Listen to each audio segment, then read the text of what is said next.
I always figured my marriage would end in boredom, not with a police flashlight in my face during what should have been a perfectly ordinary Friday night poker game.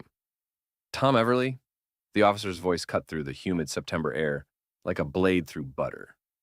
Behind him, red and blue lights painted my driveway in alternating colors of trouble. That's me. I stepped onto my front porch, still holding my cards. A decent hand, too, which somehow made this whole situation even more irritating. What seems to be the problem, officer? We received a domestic disturbance call from your wife. She claims you assaulted her before leaving for your card game tonight. The words hit me like a cold slap. Through my living room window, I could see my poker buddies, Mark, Dave, and Tony, frozen at the table like deer in headlights. Mark, my neighbor and former cop, was already reaching for his phone. Assault, I laughed, but it came out hollow. Officer, I've been here for 3 hours straight. These guys can vouch for that. Sir, we need to speak with your wife. Is she inside? Before I could answer, Jillian appeared at the door. My wife of 12 years looked like she'd been through a blender, her blonde hair disheveled, makeup smeared, wearing that victim expression she'd perfected during our arguments. But something was off. The tears looked fresh, too fresh, and there was a calculated quality to her trembling that made my stomach turn. Thank goodness you're here, she sobbed to the officers. He was so angry when he left. He grabbed my arm and shoved me against the kitchen counter. Look. She rolled up her sleeve, revealing a nasty bruise on her forearm. The second officer, a stern-looking woman with sergeant stripes, stepped forward. Ma'am, we'll need to document this. Mr. Everly, we're going to need you to come with us. Wait just a minute. Mark appeared beside me, his ex-cop instincts kicking in. Tom's been here since 6 o'clock. We ordered pizza at 7:30, and it's only 9:15 now. He hasn't left this house. Jill's eyes flashed with something that wasn't quite fear. He came home around 8. I remember because I was watching my show. Which show? I asked, my voice steady, despite the rage building in my chest. What? Which show were you watching? You record everything on the DVR. Should be easy enough to check. The first officer looked between us. Sir, do you have any security cameras? Actually, I do. I pulled out my phone, grateful for the doorbell camera I'd installed last month after a rash of package thefts in the neighborhood. Smart doorbell system, records everything. I pulled up the app, scrolling back through the evening's footage. Here we go. 6:05 p.m., I leave for poker night. The video showed me walking out, calling goodbye to Jill. And here's interesting. The timestamp read 8:47 p.m. On the small screen, clear as day, was Jillian practicing her victim routine in our hallway mirror. She was hitting her own arm against the wall, working up tears, even rehearsing her lines. He was so angry, she whispered to her reflection, testing different inflections. He grabbed me and she stopped, noticing the camera's red recording light, then looked directly into it with an expression of pure calculation. The officers watched in stunned silence. The female sergeant cleared her throat. Mrs. Everly, filing a false police report is a misdemeanor offense. Jill's face went through several shades of red. That's not... I was upset and confused. Confused enough to practice your story in the mirror? I couldn't keep the sarcasm out of my voice. Method acting, Jill. Oscar-worthy performance. Mr. Everly, the sergeant said, you're free to go. Mrs. Everly, we'll need you to come with us to discuss this false report. As the officers escorted my wife to their patrol car, Mark clapped me on the shoulder. You okay, buddy? Never better. But that wasn't true. Standing there, watching Jill get a citation for filing a false report, I felt something shift inside me. 12 years of marriage, and I'd never seen this side of her. The calculating coldness, the willingness to destroy me with a lie. Back inside, the poker game was over. Dave and Tony made their excuses and left quickly, clearly uncomfortable with the domestic drama. Mark lingered, helping me clean up the cards and chips. You know this isn't over, right? He said. Whatever's going on with Jill, this was just the opening move. I nodded, stacking the poker chips with mechanical precision. I know. After Mark left, I sat alone in my kitchen, thinking. Jill had tried to have me arrested on false charges. The woman I'd shared a bed with for over a decade had been willing to destroy my reputation, my job, possibly my freedom over... What? What could possibly motivate such a betrayal? My phone buzzed. Unknown number. You don't deserve what she's doing to you. Check the red Camry at Riverside Park, 11 p.m. tonight. Come alone. I stared at the message, my mind racing. Jill drove a red Camry. But who was this mystery contact, and how did they know about tonight's incident? Never trust a tipster with a burner number, I thought. But then again, never trust your wife with a victim act either. I grabbed my keys. Riverside Park after dark was the kind of place where smart people didn't linger. The parking lot, lit by a few flickering streetlights, was mostly empty except for a handful of cars belonging to night shift workers at the nearby hospital. And there, parked under the broken light in the far corner, was Jill's red Camry. I pulled into a spot 50 yards away and killed my engine. The September night was humid and thick, the kind of weather that made everything feel sticky and uncomfortable. Through my windshield, I could see Jill's car, but the windows were fogged up from the inside. My phone showed 11:03 p.m. I'd been sitting here for 3 minutes, trying to work up the nerve to walk over there. Part of me didn't want to know what I was about to discover. The other part, the part that had watched my wife practice her victim routine in the hallway mirror, needed to see this through. I got out of my car and approached quietly. As I got closer, I could hear voices from inside the Camry. Jill's laugh, high and breathy, the way it used to be when we first started dating, and a man's voice deep and confident. Can't keep doing this, Derek. Tom's getting suspicious. Derek, I knew that name. Derek Grant, the mortgage broker who'd helped us refinance our house 2 years ago. Tall, artificially tanned, with the kind of smile that sold houses and apparently seduced wives. Relax, babe. Your husband's too wrapped up in his computer games to notice anything. Besides, after tonight's little performance, he'll be too busy dealing with legal troubles to worry about us. My hands clenched into fists. So this was planned. The false assault charge wasn't just spite, it was strategy. I still can't believe I went through with it, Jill said. But you're right. Once he's out of the picture, we can be together properly. The house is in both our names, but with a domestic violence charge, you'll get everything in the divorce, Derek finished. Smart girl. I pulled out my phone and started recording, but the angle was wrong and the windows were too fogged to see much. I needed better evidence. That's when I remembered the IT training I'd been doing at work. Security systems, network penetration, digital forensics. All those boring seminars were about to pay off in a way I'd never expected. I spotted a newer Honda Civic parked nearby with a dash cam. One of those fancy models with Wi-Fi connectivity. It took me about 10 minutes to crack the password. People really need to stop using password 23 and access the camera's stored footage. Scrolling through the timeline, I found what I was looking for.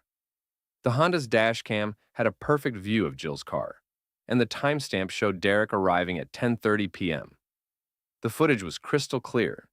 Derek getting out of his BMW, walking to Jill's car, the embrace through the driver's side window that was definitely not appropriate for a business relationship. But the real prize was the audio I was recording right now through my phone. "One more week," Jill was saying. "I'll file for divorce, claim I'm afraid for my safety after tonight's incident. My lawyer says I'll get the house, half his retirement account, and probably alimony. And then we can finally be together. Maybe take that trip to Cabo you keep talking about." Derek's laugh was ugly.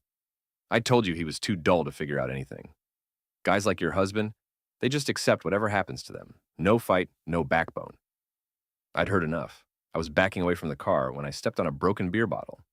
The crunch of glass under my shoe sounded like a gunshot in the quiet parking lot. The voices inside the car stopped. I moved quickly, jogging back to my car and sliding into the driver's seat just as the Camry's doors opened. Through my rearview mirror, I watched Derek emerge first, looking around nervously. He was exactly as I remembered. Tall, probably mid-40s, with the kind of expensive haircut that screamed, "I sell things for a living." Jill got out next, straightening her clothes. Even from a distance, I could see her looking around the parking lot, scanning for threats. For a moment, her gaze seemed to fix on my car, but I'd parked in the shadows, and she couldn't see through my tinted windows. They talked for another minute, Derek gesturing toward his BMW, Jill shaking her head. Finally, he got in his car and drove off. Jill waited another 5 minutes before starting her Camry and heading home. I sat in the darkness, processing what I'd just learned. My wife was having an affair with Derek Grant. They'd conspired to have me falsely arrested. They were planning to steal my house and my savings in a fraudulent divorce. My phone buzzed. Another message from the unknown number. Now you know. The question is, what are you going to do about it? I typed back, "Who is this?" The response came immediately. Someone who's tired of watching good people get screwed over by schemers. Before I could respond, another message arrived. Meet me at Dunkin' Donuts on Highland Avenue tomorrow, 2 p.m. Come alone. I stared at the phone, my mind racing. Someone else knew about Jill's affair. Someone who apparently wanted to help me. But who? And why? As I drove home through the empty streets, I couldn't shake the feeling that I was being drawn into something much bigger than a simple case of adultery. The false police report, the conspiracy to steal my assets, the mysterious tipster. It all felt orchestrated, like pieces of a puzzle I couldn't quite see yet. But one thing was becoming clear. The Tom Everly who'd been playing poker a few hours ago, the guy who trusted his wife and believed in playing by the rules, was gone. In his place was someone harder, someone who'd learned that nice guys don't just finish last. They get framed for assault and robbed blind by the people they love. Jill's car was already in our driveway when I got home. The house was dark except for the porch light. I sat in my car for a moment, looking at our modest two-story colonial. We'd bought it 8 years ago, back when I still believed we were building something together. Now it felt like enemy territory. I walked inside, expecting to find Jill waiting with some explanation or excuse. Instead, she was in bed, apparently asleep, but I could tell from her breathing that she was faking it. "How was poker?" she asked without opening her eyes. "Interesting night all around," I said, hanging my keys on the hook by the door. "How was your evening?" "Quiet. Watched some TV, went to bed early." I nodded, playing along. "Well, good night then." "Tom?" Her voice was small, vulnerable. The victim act again. "I'm sorry about tonight, with the police. I was just so upset and I thought, don't worry about it, Jill. We all make mistakes." She rolled over, probably surprised by my calm response. "You're not angry?" "Why would I be angry?" I smiled in the darkness. Everything worked out fine. But as I lay there listening to her breathing, eventually shift into genuine sleep I was planning, Derek thought I was too dull to figure anything out. Jill thought I was too passive to fight back. They were about to learn how wrong they were. I spent Saturday morning doing what any good IT professional does when his world falls apart. I secured my digital assets and prepared for war. First, I changed every password on every account we shared. Bank accounts, credit cards, streaming services, cloud storage, everything. I set up two-factor authentication on anything valuable and moved our joint savings into a new account at a different bank. Legal? Absolutely. The money was half mine, and I was just protecting it from someone who had already proven she was willing to commit fraud. While I worked, Jill fluttered around the house like nothing had happened. She made pancakes for breakfast, hummed while doing laundry, and even suggested we go furniture shopping later. The performance was flawless, if you didn't know what I knew. "You seem different today," she said, refilling my coffee cup. "More relaxed." "I slept well," I lied. "Sometimes a good night's sleep changes your perspective on things." She smiled, but I caught something calculating in her eyes. "I'm glad you're not holding last night against me. I know I overreacted." Water under the bridge. I took a sip of coffee and opened my laptop. "I've got some work to catch up on. Client emergency. On Saturday? It never sleeps." I pulled up a spreadsheet that was actually a timeline I'd been building. Every suspicious late-night gym session, every mysterious phone call, every time she'd claimed to be out with Monica, but came home smelling like expensive cologne. The pattern was clearer now, stretching back almost 6 months. At 1:30 p.m., I told Jill I was going to Home Depot. Instead, I drove to Highland Avenue. The Dunkin' Donuts was busy with the usual Saturday afternoon crowd. Families grabbing coffee after soccer games, teenagers hanging out, elderly couples sharing newspapers. I ordered a large coffee and found a corner booth where I could watch the door. At exactly 2 p.m., Monica Walsh walked in. I should have seen it coming. Monica, Jill's supposed best friend since college. Tall, auburn-haired, with the kind of sharp intelligence that most people mistook for bitchiness. She'd been to our house dozens of times over the years, always whispering with Jill in corners, always asking pointed questions about our marriage. She spotted me immediately and walked over, sliding into the booth across from me with the confidence of someone who held all the cards. "Hello, Tom." "Monica, I should have guessed." She smiled, but it wasn't friendly. "You look surprised." "Not surprised. Disappointed, maybe. I always thought you didn't like me, but I figured it was just personality conflict. I didn't realize you actively wanted to destroy my marriage." "I don't want to destroy your marriage, Tom. Your marriage destroyed itself. I'm just tired of watching Jill make stupid choices." "Such as?" Monica leaned forward, her voice dropping to a whisper. "Such as thinking she can play house with Derek Grant and not get caught. Such as believing she can frame you for assault and walk away with everything. Such as trusting people who don't have her best interests at heart." I studied her face, looking for the angle. With Monica, there was always an angle. "And you do? Have her best interests at heart?" "I have my own interests at heart," she said bluntly, "which, right now, happen to align with yours." "Meaning?" "Meaning Derek Grant is a user and a liar. He's been promising Jill he'll leave his wife for 6 months. He's never going to leave his wife. She's got family money and connections he needs for his business. But he's perfectly happy to let Jill blow up her life chasing a fantasy." The pieces were starting to fit together. "So you decided to tip me off. Why not just tell Jill directly?" Monica laughed, but there was no humor in it. "Have you ever tried to tell Jill something she doesn't want to hear? She's convinced herself this is true love. She won't listen to reason, but she'll listen to evidence." "Exactly." Monica pulled out her phone and showed me a series of text messages, Derek to someone named Baby Girl. Definitely not Jill based on the content. The messages were explicit, romantic, and dated from last week. "Who's Baby Girl?" "Lisa Chen, another realtor at Jill's office. Derek's been juggling both of them for months. Jill has no idea." I felt a sick satisfaction wash over me. "You want me to expose him?" "I want you to expose everything. Derek's lies, Jill's fraud, the whole mess. Because right now, my best friend is about to throw away 12 years of marriage for a man who's playing her like a fiddle. And if I don't?" Monica's smile turned predatory. "Then I'll do it myself. But my way will be messier, and Jill will get hurt worse. Your way might actually save her from herself." I finished my coffee thinking.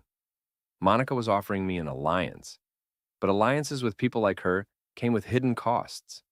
Still, she had resources I needed: inside information, evidence, access to Jill's social circle. "What do you want in return?" "I want Derek gone, completely out of the picture. And I want Jill to see him for what he really is before she destroys her life." "That's it?" Monica hesitated, then shrugged. "I've been in love with your wife since college, Tom." "I thought you knew." The confession hit me like a physical blow. Suddenly, everything made sense. Monica's hostility toward me, her constant presence in our lives, her investment in our marriage's success or failure. "So this isn't about justice," I said. "This is about getting rid of the competition." "Does it matter? We both want the same thing: Derek out of the picture." I considered this. Monica's motivations were selfish and twisted, but she was right about one thing. Our goals aligned, and she had resources I needed. "Okay," I said finally, "but we do this my way. No one gets physically hurt, no one goes to jail, and when it's over, you stay away from my wife." "Deal." Monica slid a flash drive across the table.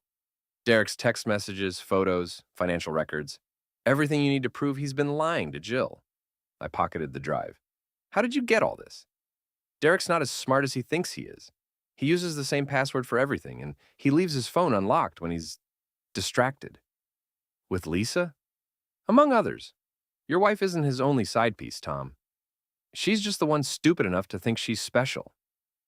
As I drove home, I felt like I was seeing my life from a completely different angle. Jill wasn't just cheating. She was being cheated on. Derek wasn't just a homewrecker. He was a serial manipulator. And Monica wasn't just Jill's friend. She was a rival in love who'd been playing a longer game than any of us realized. But now I had weapons, evidence, allies, and most importantly, the element of surprise. Jill and Derek thought I was the same passive, trusting husband I'd always been. They were about to learn how wrong they were. That evening, Jill suggested we order Chinese food and watch a movie. We sat on our couch like a normal married couple, sharing lo mein and laughing at a romantic comedy.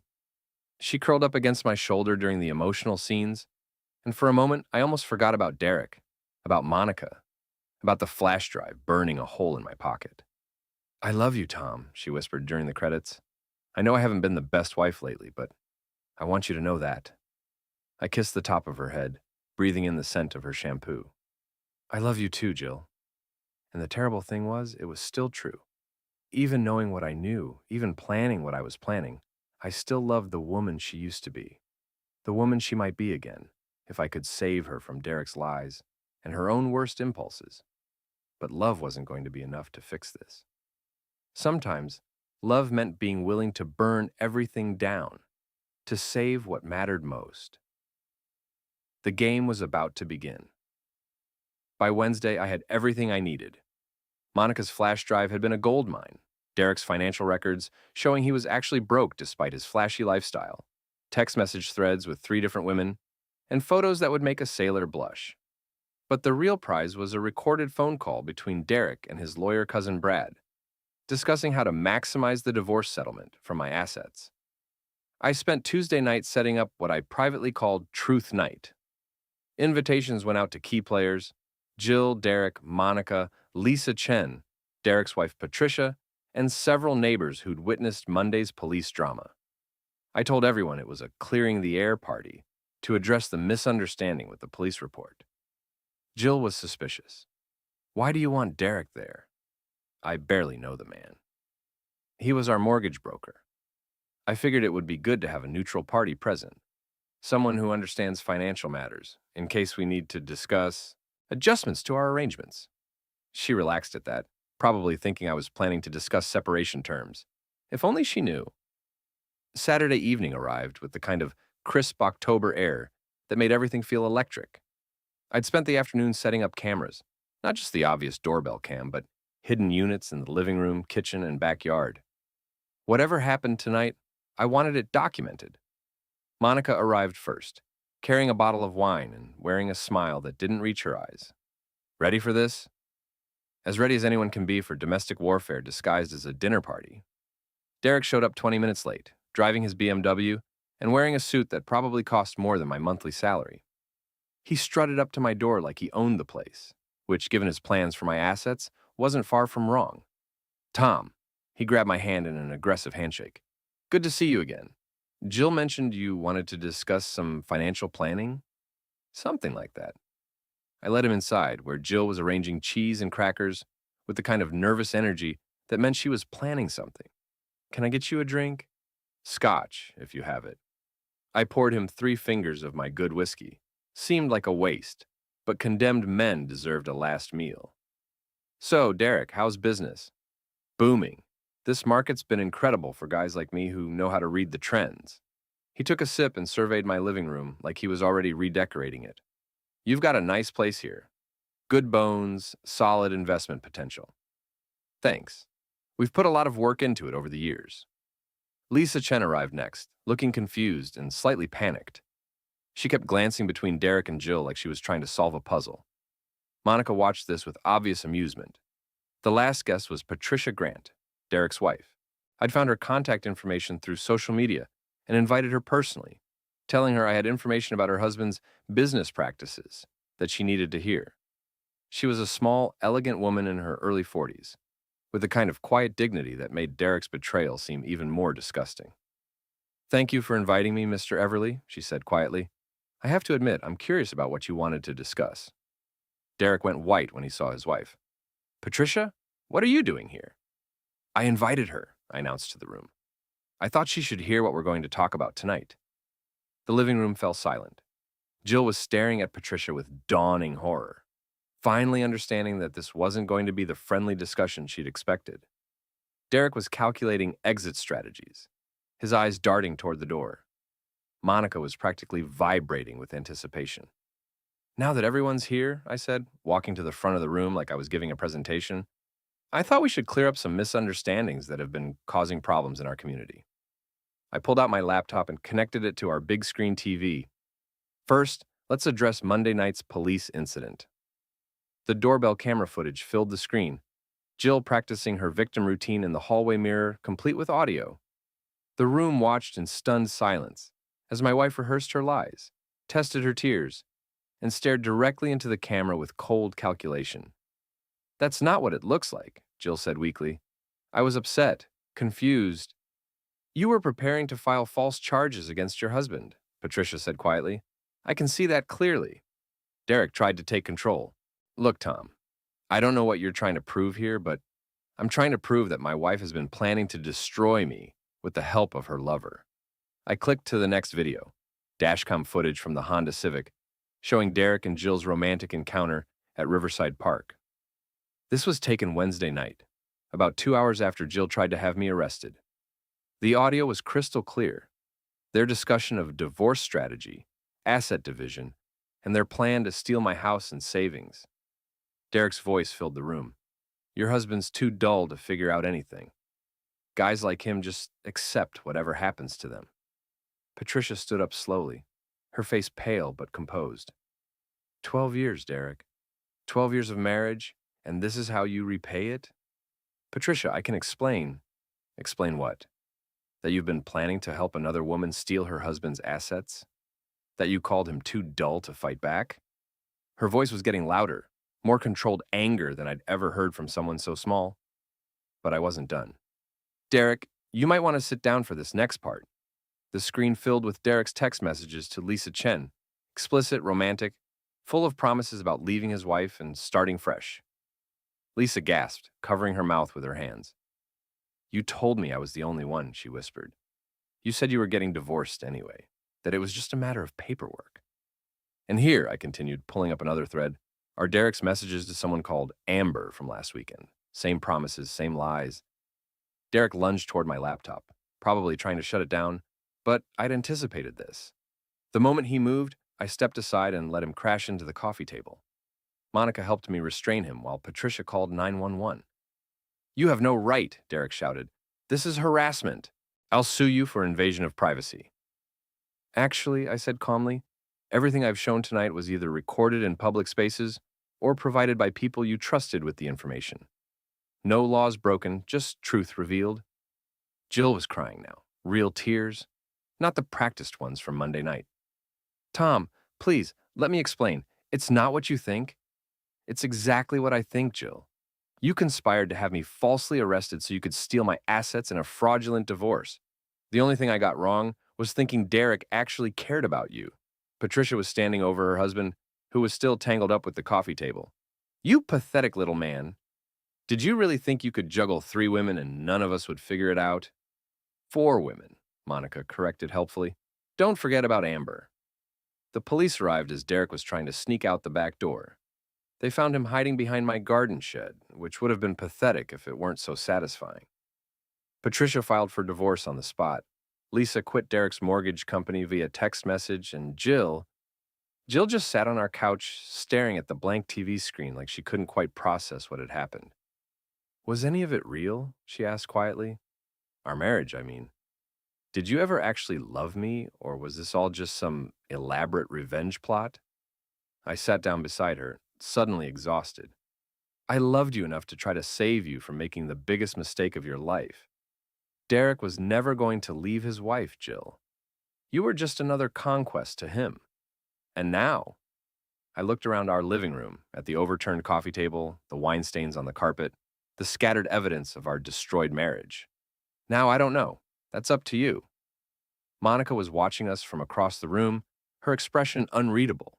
Derek was being escorted to a police car for trespassing and disturbing the peace. Patricia was already on her phone with a divorce attorney. The truth was out, the lies exposed, the conspirators scattered. But sitting there next to my wife in the wreckage of our life together, I realized that revenge was a lot more complicated than I'd expected. I'd won, but I wasn't sure what the prize was supposed to be. Outside, Derek's BMW was being towed away. Inside, Jill was finally crying real tears for real reasons. And somewhere in between justice and destruction, I had to figure out what came next. The game was over. Now came the hard part, living with the consequences. The week after Truth Night, Derek Grant's life imploded with the kind of spectacular efficiency that made me almost feel sorry for him. Almost. Patricia moved fast.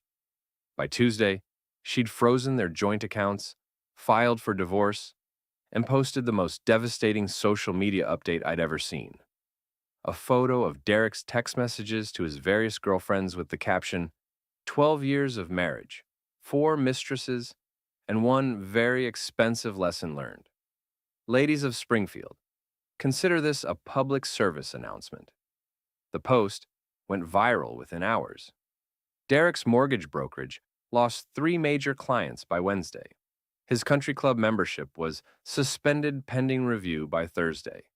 And by Friday, he was sleeping in his office because Patricia had changed the locks and hired security to keep him away from their house. But Derek's destruction was just the opening act. I had bigger plans. I'd spent years in IT learning that information was power, and I'd accumulated a lot of information about Derek Grant. Financial records showed he was leveraged to the eyeballs. The flashy lifestyle was all borrowed money and credit. His business was basically a house of cards, held together by his reputation and his wife's family connections. Without Patricia, without the country club network, without the facade of respectability, Derek had nothing. So I decided to take away what little he had left. It started small, anonymous tips to his remaining clients about his personal reliability issues, carefully worded reviews on business sites mentioning his ethical challenges and tendency to overpromise. Nothing actionable, nothing he could sue me for, just the slow drip of reputation damage that would make people think twice before trusting him with their biggest financial decisions. The beauty of destroying someone in the modern world is that you don't need to lie. The truth, properly distributed, is far more devastating than any fiction by